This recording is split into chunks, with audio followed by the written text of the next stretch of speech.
So first, let me thank you, Camila, for giving me the opportunity to come and speak with you today. So as you mentioned, I want to tell you a little bit about the optimal transport problem and, I guess, stability and instability sort of issue or phenomena that shows up with respect to the identity map, which is a solution. But before even understanding that the identity map is a solution, I should tell you what the problem is, right? So we're going to be working in what's called the quadratic cost case, and you'll see what that means in a second.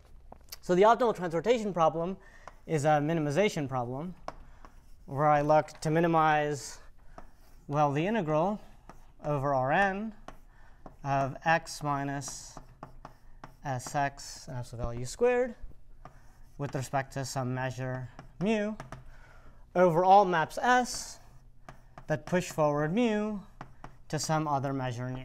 Okay? And so mu and nu here are non-negative measures. And I guess necessarily they have equal total mass. Okay? And I guess maybe I should point out or define for you what this S pound sign mu equals nu is, or the push forward condition, so that we're all on the same page. So definition, we can say that a map S pushes forward some measure mu to another measure mu. Well, if a collection of integral inequalities holds. So here we take the integral over phi composed with S d mu, and this should equal the integral of phi d nu. Okay, so this is, I guess this also works for all phi test functions, just say Borel and bounded. Okay.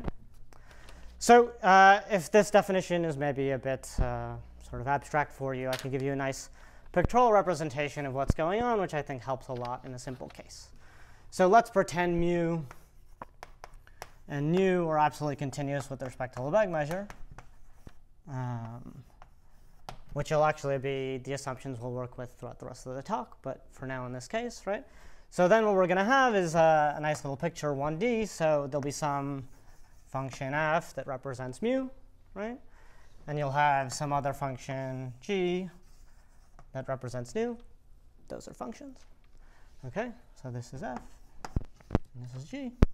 Okay, and I have my map S, and what's it doing is it's basically saying, okay, let me take some set E here. Okay, and if I look at the inverse image of E, it's going to be some set here, right? I don't know, maybe it's this guy here, this guy here, and this guy here. And what this condition is telling you is basically that the area under the graph, so the mass associated to this inverse image, should precisely equal the mass of this set here for all sets E. Okay. Okay. So now that we've got a sense of what our problem is and all the things involved, you might say, okay, well, wonderful, right? And the first question you'll say is, okay, does a solution exist? Right? And so this problem was actually formulated back, I think in the late 1700s by a French mathematician, Gaspard Monge.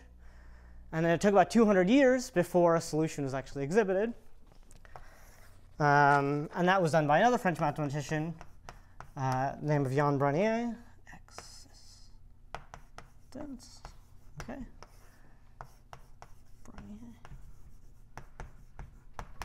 And what he said was under some mild conditions, right? If we take mu is absolutely continuous with respect to Lebesgue measure, and mu and nu have finite second moments,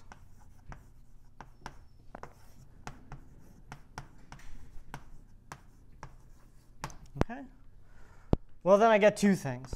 So the first is what you'd expect in some sense, because I said it's an existence theorem, is that there exists a unique mu almost everywhere minimizer. Okay, we'll call it T. But maybe more strikingly, and far more sort of I should say outreaching, is that t has a very specific characterization. So t here is going to be characterized as the gradient of some function u. Okay, but in particular, this function u is actually convex. Okay? And so this is very important because it actually allows us to start understanding the minimizer in a very nice way. Right? You can say, well, okay, if I look at this minimization problem, there's probably going to be some Euler-Lagrange equation associated to it. And if I just stopped at 1, right, I'd have some highly nonlinear first-order equation. And essentially, you're never going to get anywhere from that. Right? But now that I've got this characterization where t is the gradient of some convex function, I'm actually going to get a second-order elliptic PDE, which I'll actually show you right now. And that's actually going to make the regularity question feasible. Okay? One was known before or not? I believe these were both proved in the same paper in the same result. I mean, I think the fact that this minimizer exists and its characterization are sort of intertwined within the proof. But that's a great question. Any other questions? OK. All right. So now that we've got existence sorted, and I said, all right, well, this is going to help us with the regularity question, which is really the main topic of what I'd like to tell you about today. All right. So maybe, as I said, we should make some assumptions, because if we're interested in regularity, starting off with 2 maybe probability measures isn't going to help us very much. Right, so as I said, we're going to start off with our assumptions that mu and nu are both absolutely continuous with respect to Lebesgue measure. F and g will be their densities. And I'm going to let, so in addition, I'm going to let the sets X be defined as the positivity set of F, and Y will be defined as the positivity set of G. And I'm going to assume that these guys are open and bounded sets. Okay? OK, so I promised you some Euler-Lagrange equations because this is going to help us study the regularity question for solutions to this problem. And so to do that, let's just start with the formal argument.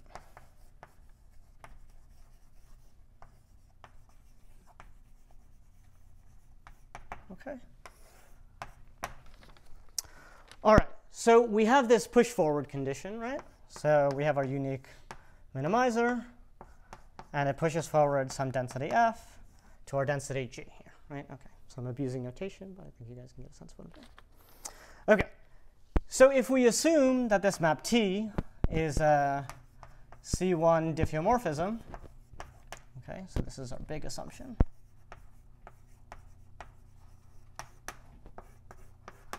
All right. Then we can apply the change of variables formula.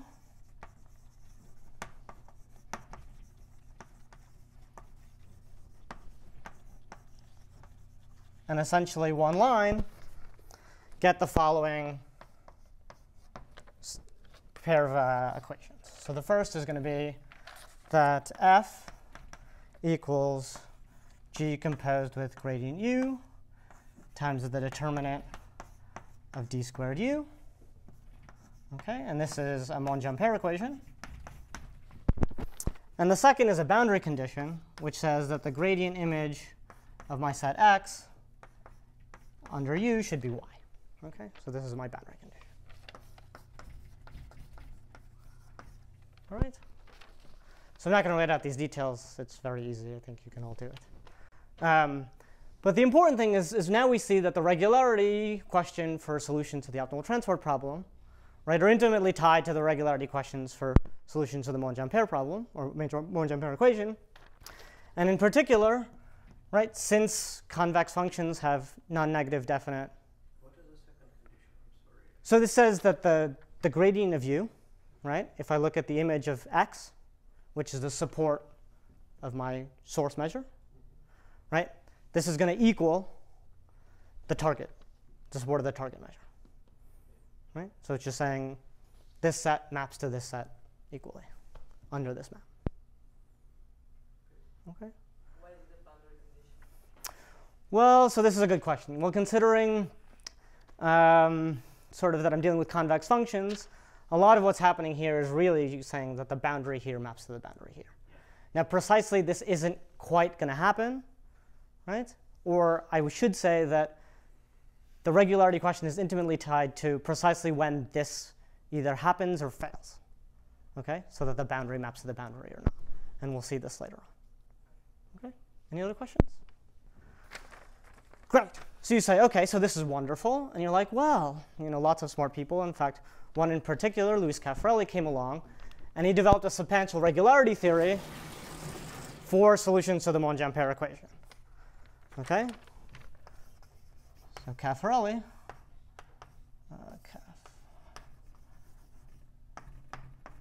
well, what he was able to show is if I just look at my Monge-Ampere equation for MA, that if F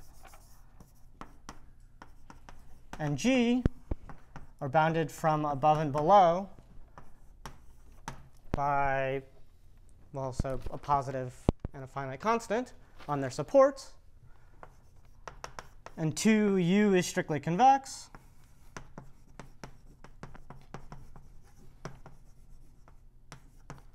okay, then what do I get? Well, I get, in fact, that U is locally a C1 alpha function. Okay? So I get some regularity, right? Which is essentially what you'd expect when I'm just dealing with sort of measurable data here in the class of elliptic regularity. Okay, and you say, well, wonderful, right? Well, then I'm done, right? The regularity theory for optimal transport is solved. Yes? What are the conditions on F and G that would guarantee that U is strictly convex? Okay, so we'll see that. So that's a very good question. So in fact, that's going to be a consequence of something else. But for now, let's just say we have 1 and 2, and then we're done. Now, all of you are probably looking at me and you say, well, you assumed something pretty strong here. You assumed regularity to get regularity, which sometimes works, but in this case, it fails. And so how does it fail? It fails spectacularly with an example that Caffarelli gave that's almost too easy. So he has a counterexample to this whole formal argument, Caffarelli's counterexample 1, which he says, all right, for x, what I'm going to do is I'm just going to take the unit ball in R2, okay? And then what I'm going to do for my target domain is I'm just going to split it in half and move it apart, right? So I'll take this half ball and this half ball, right? And this will be my set y equals this dumbbell. So B1 plus union B1 minus, right?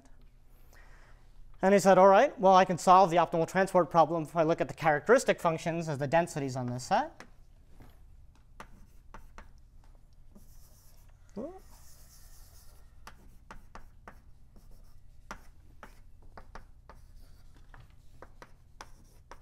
And what happens? Well, it's pretty clear that this right half just maps to the right half, and this left half maps to the left half. But even more sort of naively than that, you should first say, well, no continuous function is ever going to map a connected set to a disconnected set. Right? So sort of two ways, but explicitly, this is what the map does. Right? So he's like, OK, well, what happens? Right? So this formal argument breaks down in a pretty spectacular fashion. So you might say, well, this is a trick of topology in some sense, right? Because of course, as I said before, no continuous function is going to map a connected set to a disconnected set. And so Caffarelli, he said, well, to address this question, I'm going to show that a small perturbation of this particular example, where I can actually make the target domain connected, will yield, well, a discontinuous transport for sufficiently small perturbations, or perturbations sufficiently close. And so what he said is, well, again, let's take B1, or the characteristic function of B1. OK, and now what I'm going to do is I'm going to take my two half balls, right? I'm going to shrink them a bit. So this will be some radius r epsilon. And I'm going to join them by an epsilon bridge. So now, again, they have the same total mass. And in this particular case, the optimal transport for all epsilon sufficiently small is discontinuous. Okay? So again, it's not a trick of topology. There's something else going on here. Okay, so the question is really, well, what happens? So let's revisit our formal argument and see what we can actually prove as opposed to what we can hope. Actually, let me do this.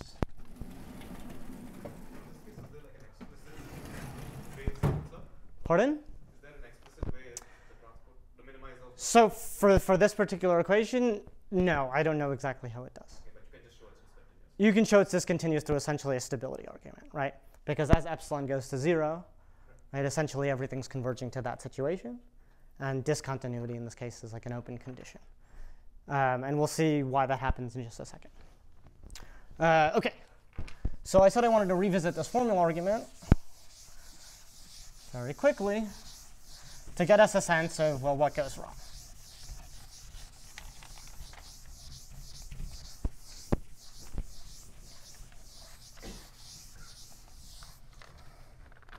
OK, so what happens in reality?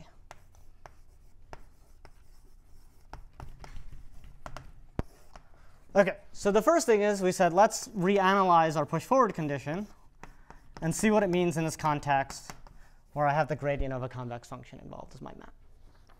OK, so what we can show, in fact, is that this is going to imply that the integral of f over some set E is equal to the integral over the subgradient of E intersect y of my set G. OK? And you say, well, OK, well, what's this subgradient mean? Well, the subgradient here at a point x is just the slopes of supporting planes.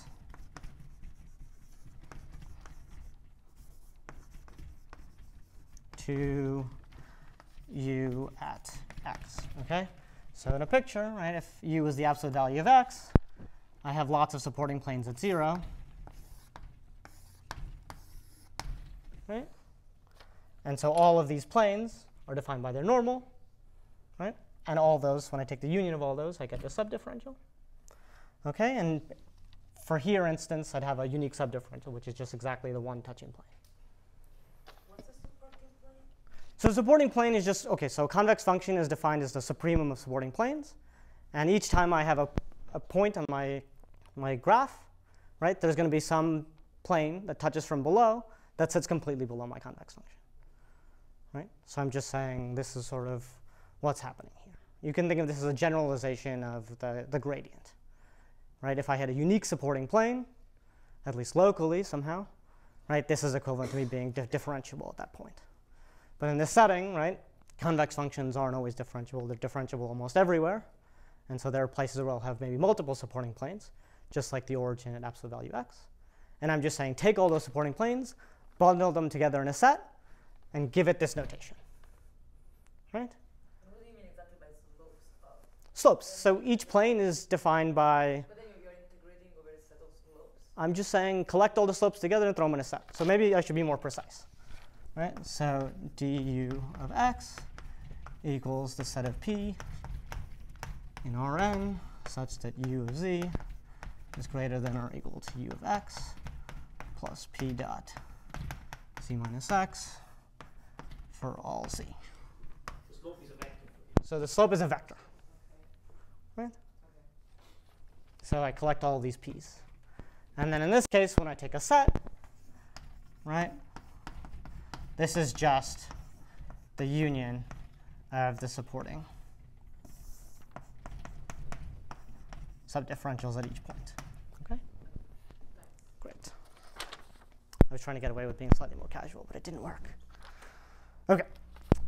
So, all right. So what happens here? So we have this particular implication, right? And what does it mean? Well, if we remember our first hypothesis, right, that f and g are going to be bounded away from 0 and infinity on their supports, well, this will translate to the following set of inequalities. So the Lebesgue measure of E times lambda squared is going to be controlled from below the Lebesgue measure of the subdifferential intersect y, which is going to control from above the Lebesgue measure of E times lambda minus 2 squared, okay, for all E. It's really just using this condition plus the fact that f and g are bounded from above and below. Okay?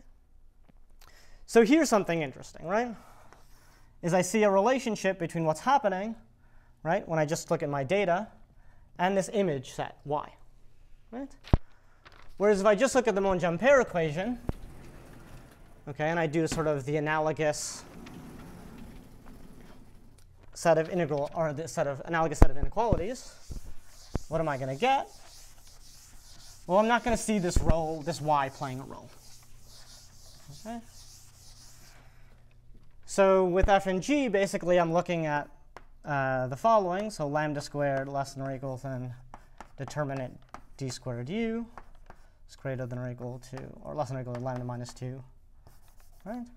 So this is sort of the set of inequalities that I'm seeing, right, based on that first condition plus the Monge-Ampere operator. Right? And what does this tell you? Well, this is precisely that lambda squared of e, or I should say by definition, is controlling from below the subdifferential of e by u, and also controlling it from above.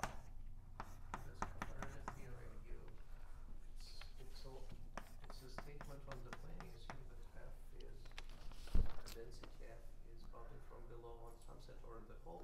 So I said on the whole, on its support, right? So I said x is the set where f is greater than 0, right? And on that set, I'm strictly bounded away from 0, because everywhere else, I'm not seeing anything. Right? The problem pretends it doesn't exist. Okay. So in the Monge-Ampere case, right, as opposed to the optimal transport setting, I'm saying basically that, well, this object subdifferential of u, right, this set map, which actually ends up being a Borel measure, is both absolutely continuous with respect to Lebesgue measure and dominates Lebesgue measure. Right? And in this setting with the optimal transport problem, because I have this target density showing up, right, I only have one inequality. The second one fails. Right? And let's see exactly what happens. Right? So if I look at this particular example, right, I said that this whole left side maps to this side, this whole right side maps to this side. But there's a set of measure 0 that I didn't tell you about, right, which is this vertical line. And what does that do? If I look at the subdifferential map of this convex function, it's going to take this, well, Lebesgue measure 2, measure 0 set to this whole box, which has full Lebesgue measure. Right? But the fact that my target density is supported on this white section means that I'm not even seeing this red set with respect to the problem. Okay? So this is going to tell us exactly what the difficulty is for the regularity question for the optimal transport problem. Okay? So the major obstacle, in some sense, to regularity is, well, getting the following inequality. That the subdifferential of x, right, intersect y should be equal to the Lebesgue measure of the subdifferential of x. Okay? And the idea is if I can show this, right, this actually will imply that u is strictly convex. And so then I can adapt the theory that Caffarelli developed for the regularity for this equation to the optimal transport setting. So in this setting, right, you get 2 for free in some sense. But that's only under this condition, right? So you might ask, well, of course, is there a condition on y that guarantees this? Right? So question.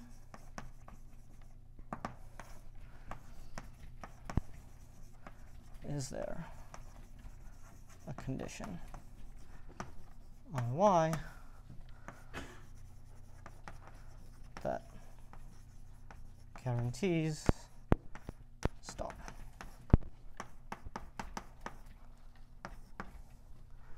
And of course, it'd be a pretty boring talk if there was no answer. And so in fact, Caffarelli, in the same set of papers, gives us an answer, which is that yes, and it is when y is convex. Okay. So in the case when my target density has a supporting set that's convex, I can actually close this whole argument and prove that I actually get regularity in the way that I expect. And in particular, higher regularity will follow, right? If my data f and g are more regular, right, then I'll get better interior regularity. Two derivatives in Holder spaces, just like you do in most elliptic equations, like the Laplace or Poisson's equation. Okay? But then you might ask, okay, well, there's a clear second follow-up question, which is how important is the convexity of this set y, right, in sort of determining this transport's continuity, right? Because if I look back at this example, you say, well, like, what's the convex hull of this set? Well, it's this stadium, which no matter what metric you put on sets or anything, I mean, define your definition of distance. I mean, this stadium and this dumbbell are super far, right? I mean, there's huge missing pieces of overlap. Okay? So that's the next question that clearly arises, or I think naturally arises within the problem, given the regularity that we know. Okay.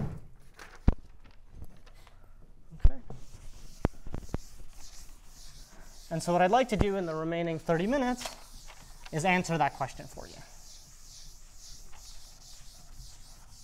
Well, actually, I'll give you the answer in 1 minute, and I'll spend the rest of the talk explaining the answer.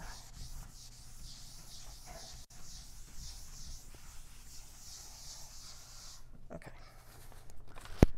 So again, just to reiterate, what's my question? How important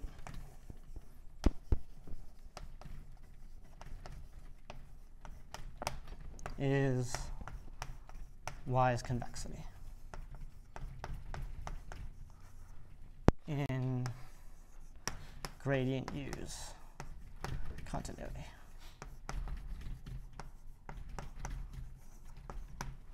Okay. Answer. Well, it turns out it's extremely important.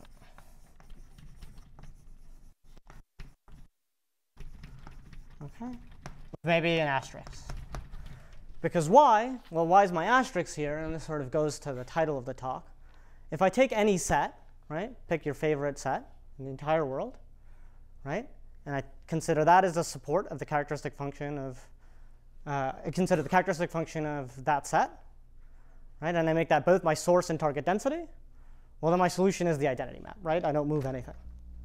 I get 0 energy, right? And that's going to be the minimizer, and it's, well, uniquely defined on this set as the gradient of x, right? So in some sense, you see something strange happening here, right? Like I can take an absolutely ugly set, and I use it as both the source and target, and I get the identity map, which is the nicest map on the planet. But then I have sort of a simple example, right, that says that, well, I'm taking very nice sets. And in fact, I can smooth this set out so it has no corners, and I still have the same discontinuity issue. So it's not about the regularity of these sets per se. It's really about this geometric condition. Okay? And so the interesting thing is that there's a very simple example that I think illustrates how important it is. So again, what we're going to do is work in R2. And I don't have enough space here, so maybe I'll go to another board. Yeah, let's go here. In this example, there will be points that will just jump from. What do you mean by jump? So there will be points which are arbitrarily close but go far away. Yeah. So in some sense, what's going to happen is you're going to have a splitting of mass, right? So when the subdifferential has 2 points in it, right, you'll kind of fill in the entire set, right? So in this example, right, if I look at this point here, right, the subdifferential is this whole line. It's very hard to believe that it's narrow paths. Yeah. So yes, let's give you the example that I'd like to spend time talking about. which I think is quite surprising. All right. So as I alluded to, what we're going to take is, well, a square in R2. We'll say, I don't know, make this length 4 and this length 4. Okay, and we'll take the characteristic function, so we'll call this set x, the square, and we'll look at the characteristic function of x. Okay. And what we're going to do is we're going to sort of push in just a little bit on one side, right? We're going to say, all right, let's take my square again. And we're going to make a tiny, tiny, tiny Lipschitz deformation. Okay. So this height is epsilon, and this length will be 1. Okay. So this length is 1, and this length is 1. And this length, to make things of equal mass, will be 4 plus epsilon over 4. Okay. And for the rest of the talk, I'd like to show you that for any epsilon I choose here, the map taking this characteristic function, the characteristic function of the square, to the characteristic function of this tiny perturbation is discontinuous for all epsilon. Okay. And again, I could smooth out these corners and I'd still be fine. And then in fact, this Lipschitz perturbation can be turned into a C1 alpha perturbation, right, by what I discussed earlier, this sort of openness of the discontinuity of optimal transports, using Caffarelli's idea, depending on the relationship between epsilon and the Holder exponent of my perturbation. Okay? But let's focus on understanding this example, because the proof is quite straightforward and actually uses some fun tools in convex analysis. But if you make your perturbation C infinity, then it's not true. I mean, I can smooth this out and make it C infinity, and it's still OK, right? The point is that, right, the second derivative of this might be very large, right? I mean, I just smooth out these corners. I can make it C infinity, and it's not going to change anything. So the CK norm will be like. The CK norm will be like 1 over epsilon, right? To the K, exactly. Like. If it's real analytic, That's a good question. I don't know. Yeah. Any other questions? OK. So why don't I go ahead and show you the proof of this particular statement, or this example.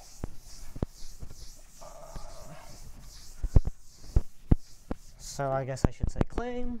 Can I ask you a question before we get into the detail? Sure. So it's a bit off topic of what you're going through, but so has anyone ever studied like the regularity of the discontinuity set? Like in this example, it's a pretty nice set. Yeah, it's still a huge open question in the field. So you might say, OK, right, I understand that I have potentially a singular set. How large is it, and does it have any structure, right? Is it rectifiable in any way? I mean, examples are going to suggest that it's n-1 rectifiable. But the best known estimate in any dimension is that it's measure 0. Right? OK, and so here I'm looking at the closure of the set of discontinuity points with the gradient. Right? Because if I look at any convex function, the set of discontinuity points is already n-1 rectifiable. But the question is, what happens when I take the closure? Can you do a tiny better than the regular deal, like N-minus epsilon? I have an argument, and if it works, I'll tell you. But I mean, that's. But it's open. It's still open, yeah. Unless you solve it now. Unless I solve it with an idea that I have. No, I mean, but it's still open, yeah. But the trouble here is that, I mean, this is a highly non-local problem, right? So if I start making small changes, things go wildly different. And so I have no hope to, I mean, OK, maybe there's a monotonicity formula somewhere, but I have a hard time believing one exists. And I can't find one, right? So yeah. And the arguments that, OK, so there are, I guess, 2 arguments in the works right now that give you this measure 0 set. One is a maximum principal argument, and another is a variational principal argument.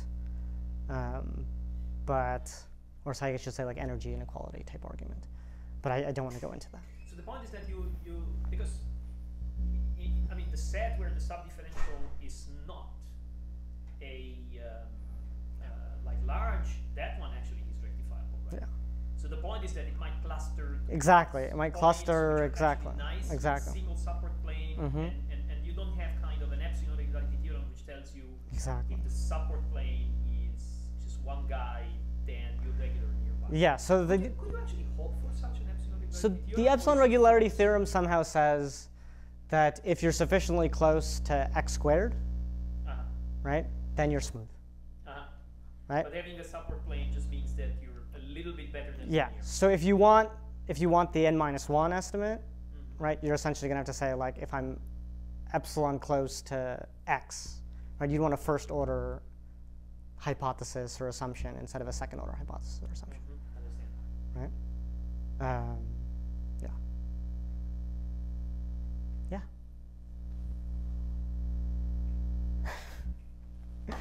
Okay.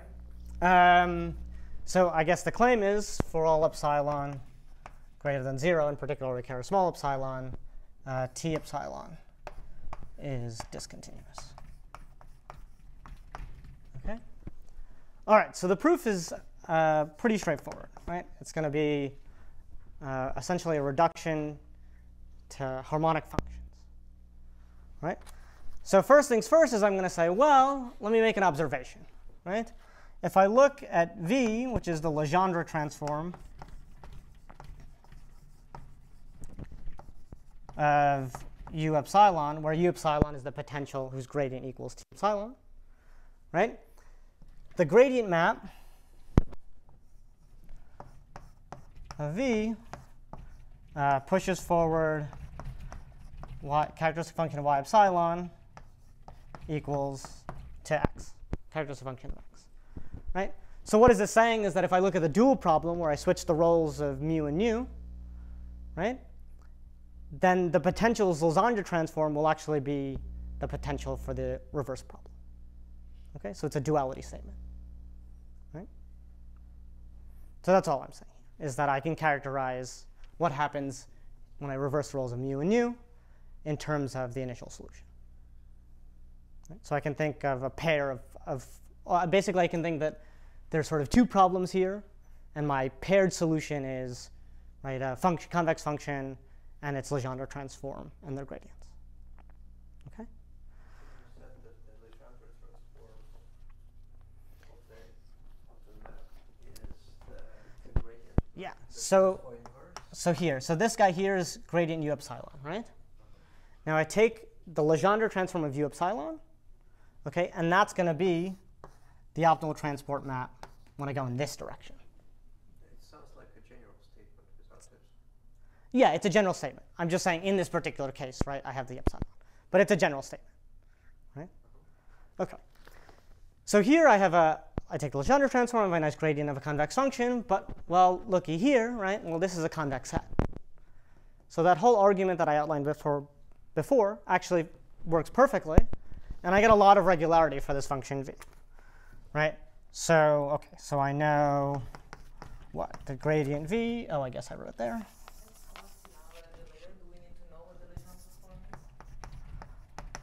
It's just it's the convex conjugate. Sure, I can write it down for you. It's the convex conjugate. So what is it? So it's so v of y will be the sup over x dot y minus u epsilon. I think I've done this wrong. X for x. Yes, sup over x. R2. Okay. Maybe an intuitive definition is that if you take the gradient and the gradient is invertible, okay, the inverse is also a gradient. Yeah. I mean, that's a combination that you can do. It's not obvious. But if you take the gradient from Rn to Rn, it's a gradient map, and you take the inverse of this map, that's also a curve-free map. Yeah. So it's also the gradient of something. Okay. And if you're convex and the gradient is invertible, the potential for the inverse is also gradient convex. is convex. Okay. Now the Legendre gives you like a super elegant way of seeing this somehow. So you can do it that way. But if you want somehow kind of an intuitive definition. In turns, I mean, you can basically take any function in the world that you want, and you can convexify it in this way, sort of, right? I mean, the fact that u epsilon is convex here has no bearing on this function being convex, right? I just do this, and I'm convex by definition because I'm the supremum of a bunch of planes. OK. So as I said, sort of the first fact we get is this sort of duality statement, right?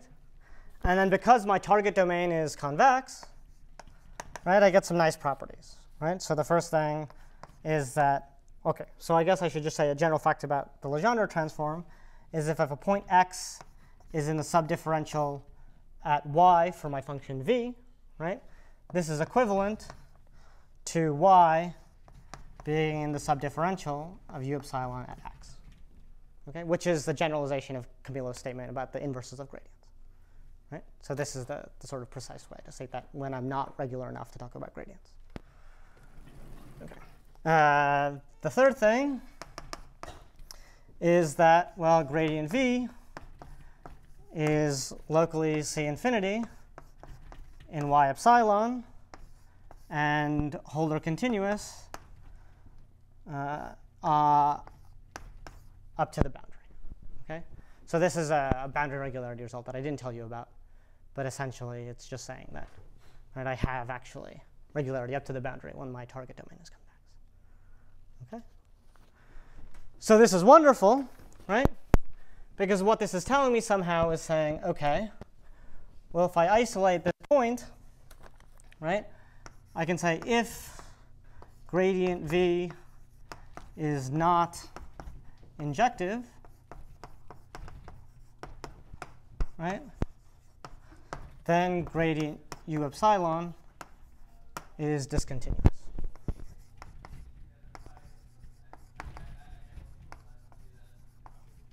Okay.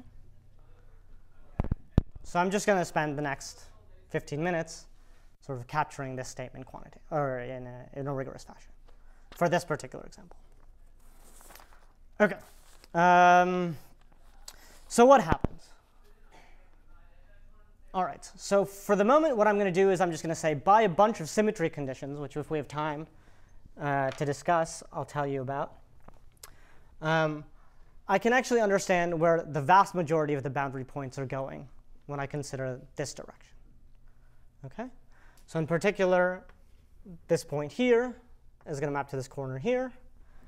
This corner here will map to this corner here. This corner here will map to this corner here. And this corner here is going to map to this corner here. OK.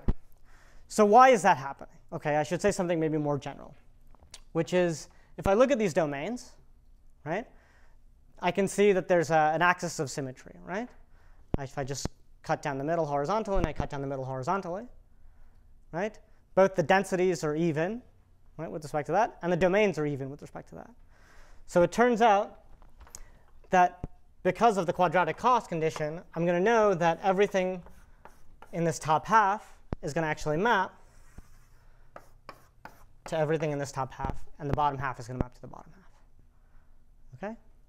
So this is coming from a sort of simple observation, which is if I look at sort of x minus tx squared, and I expand this, well, what do I get? I get x squared minus 2x tx plus tx squared, right? But these quantities are all under the integral, right? And so in particular, when I apply the push forward condition, this just becomes y squared. And so I see that my integrand from my minimization problem really can just be replaced with this here. Okay? And the inner product, right, respects orthogonal transformations. And I'm basically saying that reflections are orthogonal transformations. So this is a symmetry of the problem. Okay? I can explain that a bit further later on, but for time, I'd like to just continue. So great. So under the symmetry condition, or this observation plus this symmetry observation, I'm going to know that the top half maps to the top half, the bottom half maps to the bottom half, But then I can start sort of playing this game in reverse, right? I can double my domains, right? I can take this big domain, add a copy up above, right? And then I'm going to know some things about what happens, right? Then the top half will map to the top half. The bottom half maps to the bottom half, right? But this line is sort of sitting in between. And since things are continuous, this line has to map to this line, right? And then I can reflect again and sort of see this point is an interior point for a big square where this is the center. And so the center maps to the center because I have two lines of symmetry. When you double your domain, you're changing the problem. I'm changing the problem, right? But the nice thing is that the restriction of optimal transform maps are actually optimal transform maps to the gradient image, right? So I may not know what the image is in most cases, but right, when I make this restriction, it turns out that I'm OK. I still stay optimal, right? The trick is you typically don't know what's happening when you do that, right? But in this case, because I'm in such a rigid framework, I know precisely what's happening, OK? So along those lines, right, what continues to happen is this line here maps to this line here, right? This bottom axis maps to this bottom axis, right? This top guy, I'm running out of types of squiggles, maps to this top guy. And all that remains to figure out is what happens to this left side here, OK? But I know where some points go, right?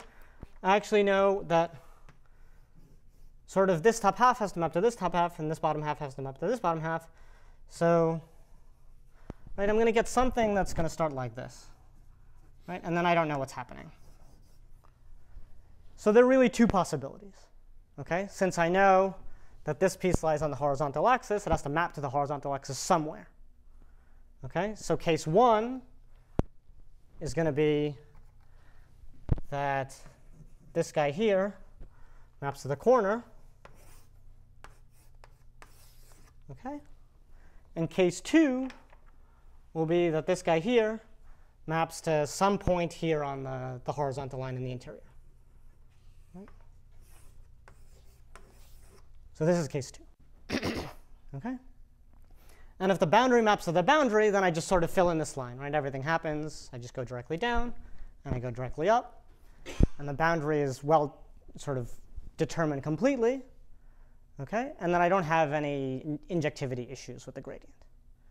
But if this piece here maps to this center, right, just by understanding the symmetry condition, this line here is going to come down and fold in, right? And this line here is going to come up and fold in. So what I'm going to do is I'm going to have basically this section, or maybe a little bit more, who knows, that'll map to this piece twice.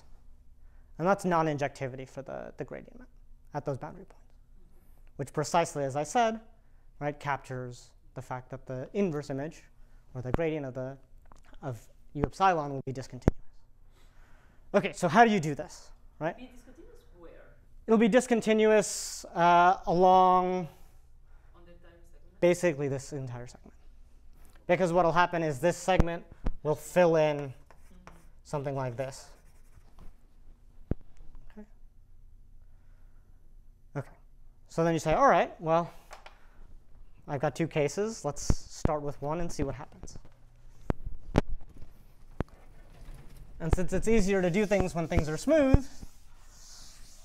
let's assume case one, right? Let's assume that everything is as nice as it's going to be and understand what are the consequences of that assumption.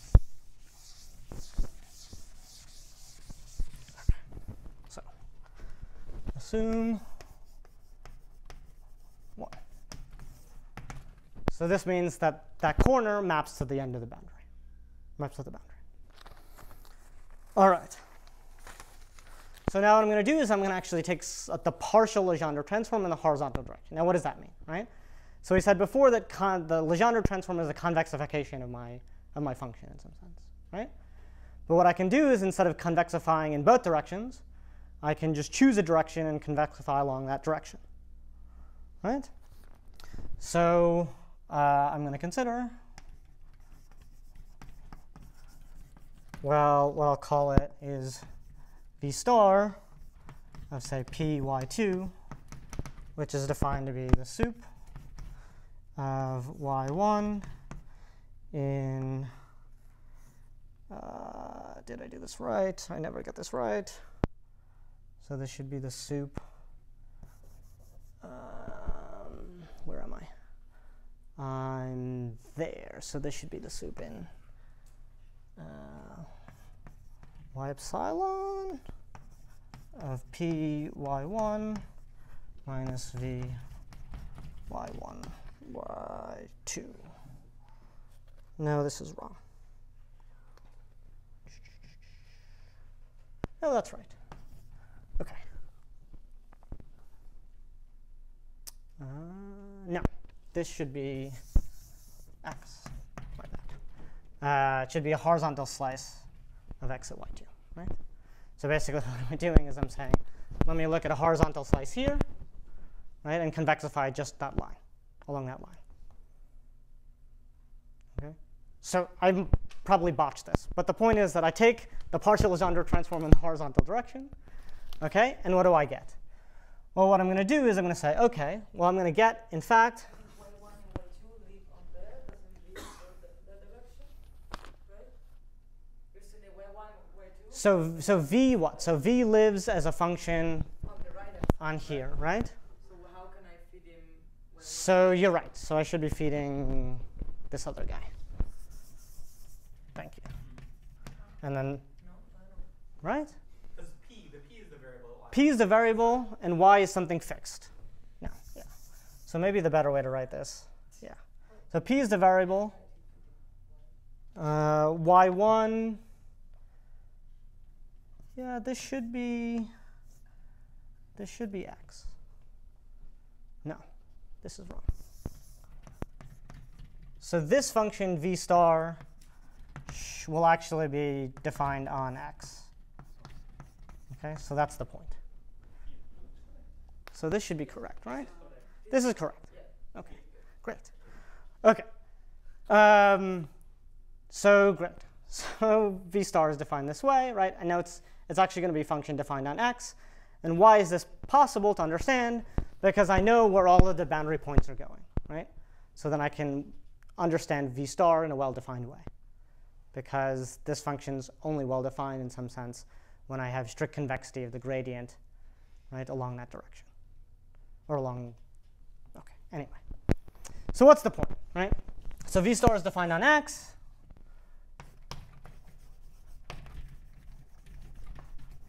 On x, okay, which is just a square. Okay?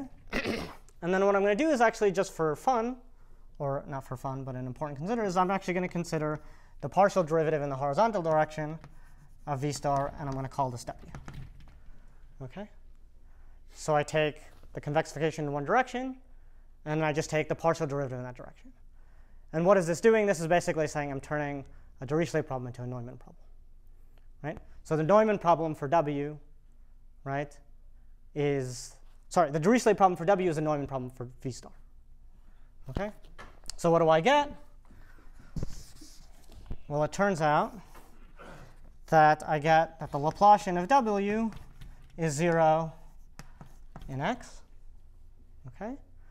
Because what happens here is I know that the determinant of d squared v equals 1 on y epsilon. And so a computation will just give you this, right? That actually this guy's harmonic. And so its derivative is harmonic. Okay? And then w, right, is going to be some increasing function, hp, on the top and bottom.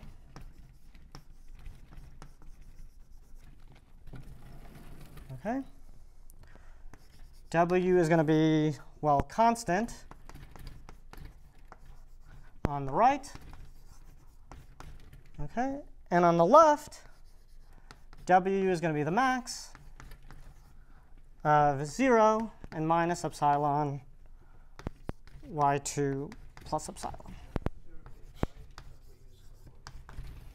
So if you take a convex function, right, and you look at determinant d squared v equals 1 on a set, and you take its partial Legendre transform in a direction, okay, in any direction, the resulting function, v star, will be harmonic on the image when you change variables to the partial Legendre transform variables. Right? I think it's a computation you have to do. It's just a computation you have to do. I mean, it's not so hard. It's just you have to do it.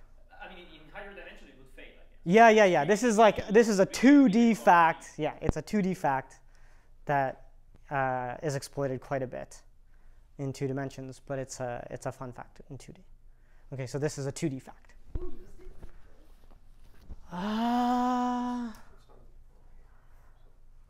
this is kind of connection between maps that preserve the area and convex maps and harmonic functions. Yeah. In 2D, it's just so what happens is basically I'm taking a convex function, right? And so there are 2 directions of convexity, right? And what I'm doing is I'm just saying take one direction, instead of bending it up, bend it down. Right? And the way it works when you have a 1 on the right-hand side here precisely says I balance the curvatures. So in 2D, there's a relationship between volume-preserving maps and harmonic functions, or like gradients of harmonic functions under this change of variables. Okay? So it's a fun fact. It actually ends up being very useful. So in the end, you just literally do the computation. Sorry, maybe so this is related to the fact that the coordinates of a 2D surface, which is minimal, is actually harmonic. Yeah. So Yeah. I mean, there's a difference. There's which is something very about interesting behind this, but that's actually one equivalent way of saying this. Yeah. So I can say something else, which is basically that in this case, v here, right? So let's say v is a C2 function. But where do you see the minimal surfaces here? It's at the level of the gradient. Okay, so Of the gradient. so if I take this function v here, right, and I say determine d squared u equals d squared v equals 1 on any open simply connected set in R2, right? It turns out that the graph of the gradient is actually a minimal surface in R4. Okay, it's a special Lagrangian surface. These show up in Kähler geometry and things like this. So this is a sort of fun fact. The first place I saw this exploited was in a paper by John Wolfson, where he proves a fact which is then disproved. But the ideas are still quite valid. The execution. But the idea is wonderful. Okay. So what have I done, right? I've taken a fully nonlinear second-order equation, right, and I've turned it into a linear equation, right, which is very nice. And since I've understood where all the boundary points go by assumption, because I'm in case 1, right, and they're all uniquely going somewhere, right, in an injective fashion, I can take this partial Legendre transform, and then when I just take this derivative in this one direction, right, I get this Dirichlet problem instead of a Neumann problem. And why do I like Dirichlet problems? Because they're the easiest ones to do maximum principle on, right? So what I'm going to do is I'm just going to find, well, your favorite competitor from from complex variables, right? And what is that? Okay, so I'm going to take the barrier, PY2, which is some constant depending on epsilon, times the real part of z log z, okay, where I put x cut high y on this side. And then I make a quadratic correction to deal with the boundary data. All right? And so the cool thing is that on this particular segment here, and if I draw it, right, this is my left axis. Well, what does this function look like? This function looks something like this, right? Where this side is epsilon. Okay, and then what does my barrier look like? My barrier is something like, okay, so this is B. But I see that B here, right, if I look at the derivative along this line, right, which is the E1 direction, right, L of D, at 0, 0, well, this is equal to minus infinity. Right? And I know that this function here lives below b.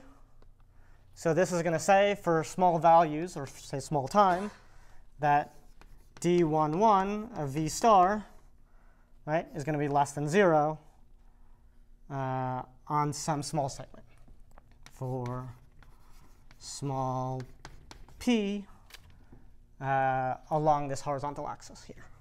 Right? So this is p. This is p comma 0. Okay. But what does this say, right? This is saying that the partial Legendre transform is concave on this little segment, right? But I've convexified in that direction, right? So it's supposed to be convex in that direction. So this is clearly a contradiction, right? Because it's supposed to be, so this function here, w, is supposed to be convex in this horizontal direction. And this barrier says that it can't be, because I have negative second derivative. Okay?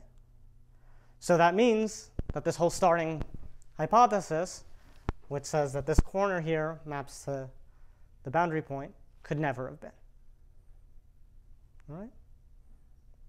Because in the end, I get this contradiction of convexity and non-convexity. Okay? Sorry if that was unclear. Then I have a very general question. Yeah. I mean, with this transformation, you are going to a minimal surface. Then can't you import all the regularity theory for 2D minimal force? Yeah. So It's only formal. It's only formal. If it's smooth. If it's smooth, you can do it. I mean, think about that. Just to say that, for instance, the guy has finite area. It's the minimal surface is the gradient. You're already kind of saying that the second derivative is kind of bounded. Yeah. But of course, if you have a bound on the second derivative, then all of this Is kind of, right. I mean, because you're trying to get like, after all, even lower regularity. You're trying to get C1 R. So it seems very difficult to use it actually. But yeah, that would be a wonderful connection. yeah. So yeah, I mean, in some sense, yeah, you'll see that. But the trouble again is, right, like you need to understand that you have, right, I mean, you need some regularity of the gradient mapping exactly before you can talk about the minimal surface. So we are on questions already? Yeah. Sure, yeah. Well, that's the proof, right? So I hope that was clear. Maybe it wasn't. Why is W convex? So W is convex only in one direction, right? In the direction I took the partial Legendre transform. It's a soup of linear functions, right? It's a soup of linear functions, but it's a soup of linear functions only, right, in one variable, which is this first variable.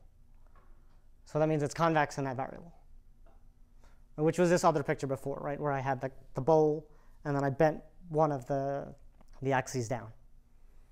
Right?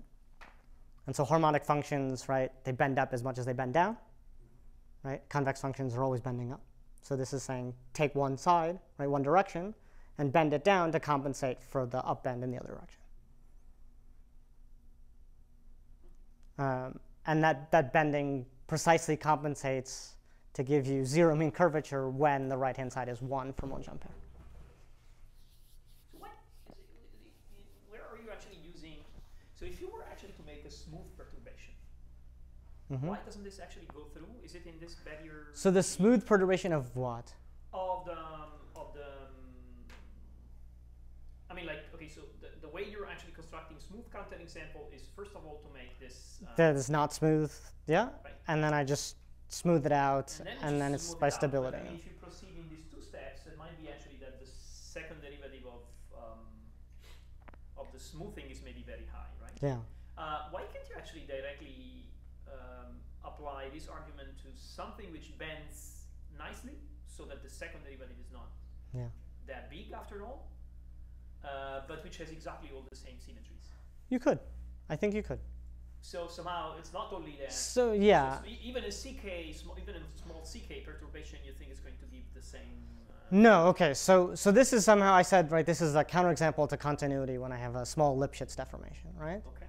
And then I made this remark earlier that said I can do this sort of smoothing, and then in fact, right, instead of taking the graph of this guy here, I could put basically a 1 plus alpha here, right? And okay, so then there's going to be a relationship between this epsilon and this alpha that'll give me discontinuity or continuity. Okay. So if you're trying to do it, if you're trying to do a very smooth deformation with a very small higher norm, this is not going. It's not going to work. But then, do you know actually that the thing is smooth, or it's just open? So the positive result would be, right, fix any alpha, right? Take your set, that's a C1 alpha domain. Make a epsilon small C1 alpha perturbation of that C1 alpha set, right? So epsilon close to the identity in the C1 alpha topology.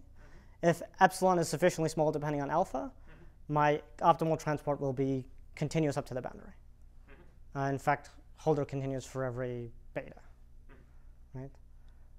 Whereas when I reverse the roles of epsilon and alpha, so there is this theorem. there's this theorem. Oh, there is this. Yeah. Theorem. Okay, so you cannot. You can't. Yeah. To disprove that. Okay. Yeah. I missed that. Yeah. So basically, the point is in some sense like Okay, so this is a sharp there is a relation counterexample. between alpha and epsilon in that computation. Yeah. So you cannot. Yeah. You cannot. You cannot try to actually do a smoother. I mean, if you want, right, you could just sort of You see it in the proof, this relation between epsilon and alpha. It's really you could probably do it quantitatively, right? Like if I just took this function instead of maybe taking real z log z, like I don't know, real z to the 1 plus alpha or something like this, right? Then I have a precise barrier, and that guy is going to blow up, right, in the same way, right? And I could really sort of then just see like what's the relationship between epsilon and alpha, so that the second derivative is actually 0, like for how long on my segment, basically. So yeah, you could quantify it in that way. It's something I didn't do because I was like, this seems to be the key, right? And everything else is extra, but I don't think. Sorry, I didn't get in the end. Because in case 2, your discontinuity is inside also. Yeah. It's inside the domain. Yeah, it's an interior Case discount. 1, I mean, In case 1, the map is smooth, exactly. right? Yes. Or yeah, right? I mean, well, I mean, the point is, okay, so I mean, you get to a contradiction. yeah, so the point is, You get to a contradiction because you're assuming that you have continuity already, or well, I'm getting a contradiction because I assume that there's non-injectivity of the gradient map, right? Or sorry, I'm getting a contradiction because I'm assuming there's injectivity of the gradient map, right? yeah. And once I have injectivity of the gradient map, right, I can take the partial Legendre transform and completely understand what that partial Legendre transform is doing to this set, right? Because I can think of, okay, I'm basically doing some deformation of R, or some change of variables in R2, right? And that change of variables is well defined, provided that I have some injectivity condition to do the partial Legendre transform and then invert, right? But then you don't know, so in the end, if the discontinuity is only at the boundary or also inside. No, the discontinuity will be, right? So it says basically wherever this point maps to, Yes. right, I'll be discontinuous along that entire segment. And it has to map to somewhere in the interior, right? So I have some interior discontinuity, right? How big that discontinuity is, I can't quite tell you. But I know, right, it's on the interior somewhere, so there's some positive distance between that point and the boundary. It could be very small, but it's there. So it's an interior discontinuity. Did that make sense? I'm not totally convinced because I don't understand if you really ruled out case 1 or you only ruled it out when assuming what you want. No. He's ruled out case 1. Full that case. He's ruled out case 1, right? So But he's only in- assuming the injectivity. No, but the injectivity is like, that is case 1, Yeah. That is case 1. right? Yeah. You're right. Okay. Yeah, well, Can I ask a ask as many questions as you want. Yeah. I went from the non-tech. First of all, okay, you keep saying convexify in one direction, but isn't V already convex because it's a Legendre transform of convex function? Yes, V is already convex, so it's kind of. I think convexifying is not. What if you just took the derivative in the one direction of the original function V? It solves determinant d squared u equals 1, or v squared equals. But it's the linearization of that equation, so isn't that a harmonic function? Or am I like? Yeah, right. So somehow yes. I mean, like Monge-Ampere linearizes to into Poisson equation in all dimensions around the solution, right? Somehow, right? But the trouble is that it's hard to capture that. I mean, I can do that, but then I have to understand the higher order terms, right? And the point is that in 2D, right, I can just do the linearization through a change of variables precisely. It's just like, I'm also only talking in 2D. yeah, right? I mean, I don't need to say like, I guess, okay, so let me sort of give you a second example that I find interesting that maybe helps understand, I think, what you're getting at. Okay. So if I look at, This is very extremely technical. no. Well, so okay, so I take any sort of rectangle or square in R2, right? And I take another rectangle or square in R2, and I put F here and G here, right? And say these are smooth, right, bounded away from 0 and infinity, right? Is the optimal transport map taking F to G continuous, assuming they have the same total mass? Or sorry, smooth up to the boundary, right? That's the question. And somehow, through this reflection symmetry game, right, I can turn all of these corners into interior points.